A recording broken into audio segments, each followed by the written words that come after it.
আমি প্রীতি প্রামাণিক, senior occupational therapy consultant হিসেবে এখানে কর্মরত আছি। আমি অকুপেশনাল থেরাপি সম্পর্কে কিছু বলছি। অকুপেশনাল থেরাপি হচ্ছে বিজ্ঞানসম্মত এমন একটি স্বাস্থ্য সেবামূলক চিকিৎসা যা একটি বাচ্চার শারীরিক, মানসিক, সামাজিক এবং পরিবেশগত সীমাবদ্ধতাকে, বাধাগ্রস্ততাকে দূরীকরণের মাধ্যমে তাকে যথাসম্ভব স্বনির্ভর করে তোলার লক্ষ্যে যে চিকিৎসা প্রদান করে থাকে সেটার মাধ্যমে আমরা একটা বাচ্চাকে স্বনির্ভর করে থাকি।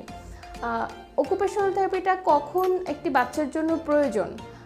আমরা যখন দেখব যে বাচ্চার শারীরিক, মানসিক এবং তার পরিবেশগতভাবে সে কোনোভাবে বাধাগ্রস্ত হচ্ছে এবং তার বয়সের সাথে সাথে তার ডেভেলপমেন্টাল ডিলে হচ্ছে, যার কারণে একটি বাচ্চার ফাইন মোটর এবং গ্রস মোটরের প্রবলেম হচ্ছে এবং সে ছোট বড় কোনো ধরনের কাজ করতে গিয়ে সমস্যার সম্মুখীন হচ্ছে, সাথে সেন্সরি প্রসেসিং স্কিলে প্রবলেম হচ্ছে।